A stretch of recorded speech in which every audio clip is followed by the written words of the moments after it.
Pro-Life Saints, Monday Musings.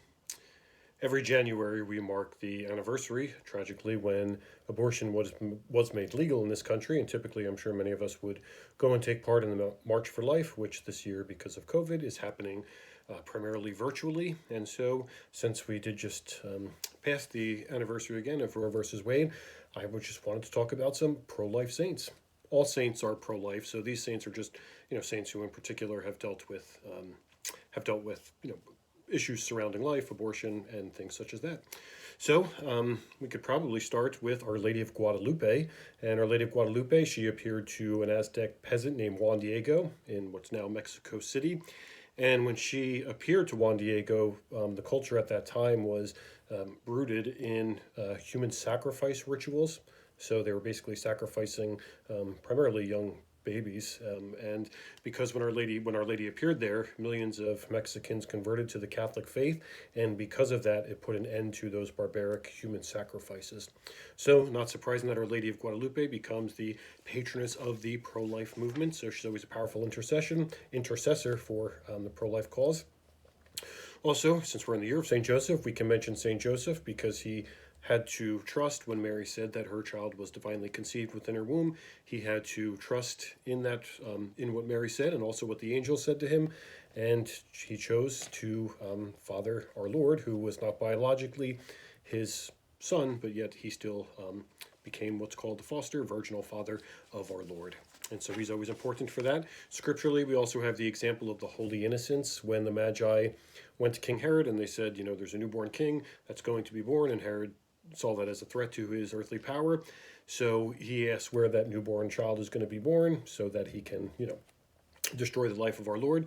And when the Magi realized that, they decide not to tell Herod about where this newborn king, where our Lord is. And so because of that, Herod then orders the massacre of every infant in Bethlehem, every male in baby boy in Bethlehem who was under the age of 2.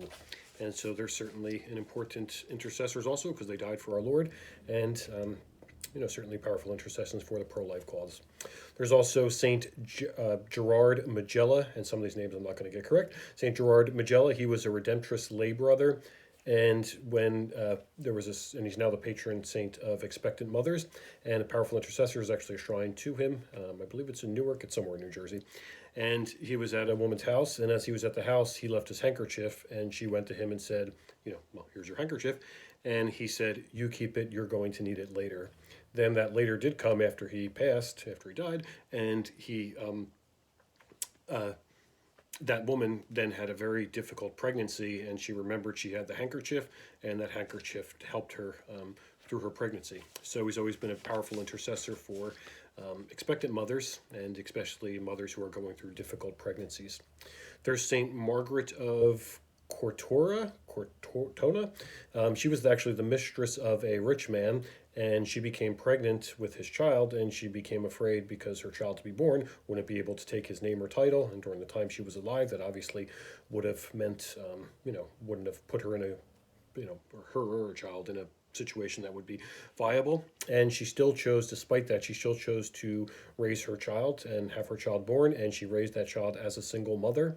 And after her conversion, she actually became a midwife, and she would help expectant mothers throughout their pregnancy and also after they had chosen to give birth.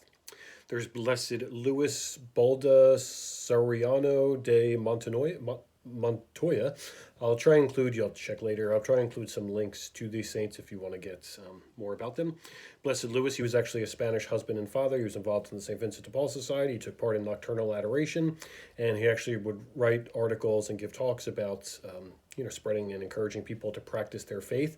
And as abortion was becoming increasingly more of an accepted practice, he spoke very strongly against this practice of abortion that was becoming more increasingly approved in society.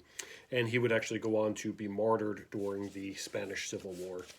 It's kind of unique about all these saints is you see how they each use their different gifts in varying capacities. So he was obviously, intellectual, so he would use those gifts, to pursue the faith that way. Then you have someone like St. Margaret, who, obviously didn't have a lot of money, and yet she still chose to use her gifts or a lot of money or education, and still chose to use her gifts in other ways. So saints, and we're all called to use our gifts in whatever way God asks us to.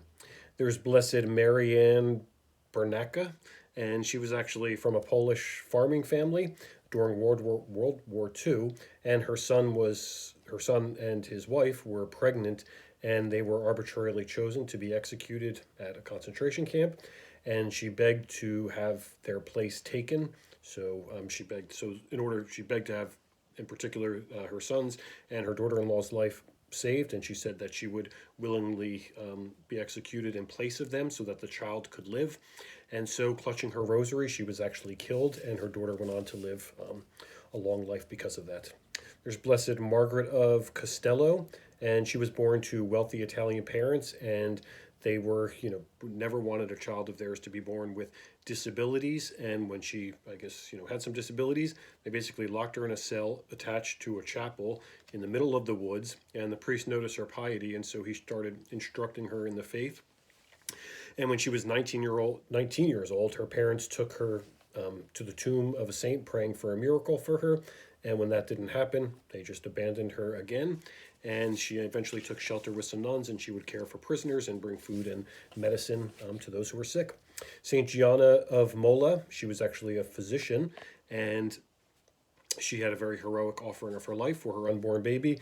It was her sixth time becoming pregnant. She had two very difficult miscarriages, and this time when she got pregnant again, they found a tumor in her uterus, and the doctors were advocating her to have an abortion.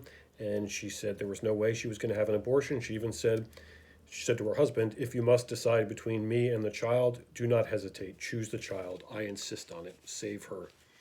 Now, in a situation like that, we do actually have some books in the library about St. Gianna. In a situation like that, where, morally you would, there are some other options she would have had. She obviously went further in heroism in order to have her baby born, which meant even costing her life. There's Servant of God Dorothy Day, who I'm sure many of us have heard of. She was a convert to Catholicism, and she founded the Catholic Worker Movement. She was a single mother, and she also lost her first child to an illegal abortion. And even before she converted to Catholicism, she regretted this, deeply, and she even said it was the greatest tragedy of her entire life. And so as she became Catholic and, started the Catholic Worker Movement, she would then really go on to be a voice for women and trying to help them not have an abortion, or even after they have had an abortion. This is kind of the newest we have. There's Venerable Jerome Lejeune, and he was born in Paris. He's a geneticist, and he has actually discovered the cause of Down syndrome, and he discovered that it was a cause of trisomy 21, which is an abnormality in the chromosomes. And he eventually realized that a lot of what he medically found, which was very prestigious, a lot of what he medically found was being used to promote abortions for those with Down syndrome. So he became a very outspoken advocate for those with Down syndrome and against abortion. And he even won the prestigious William Allen Award. And during his talk at that award, he asked questions and spoke out against abortion, and he even said that he would lose his place getting a Nobel Prize because of what he spoke about abortion.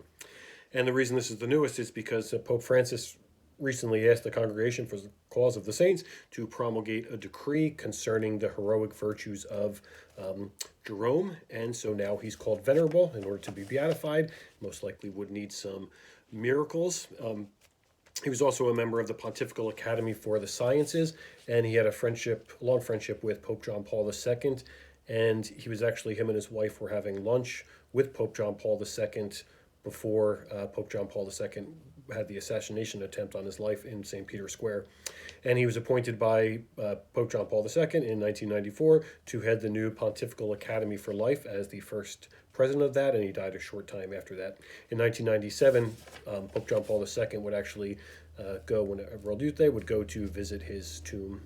So just some pro-life saints that could be powerful intercessors as we continue to have this crusade against this tragedy of abortion in our country. So pray to them and ask them to help us in our cause for life. See you soon, St. Catherine's.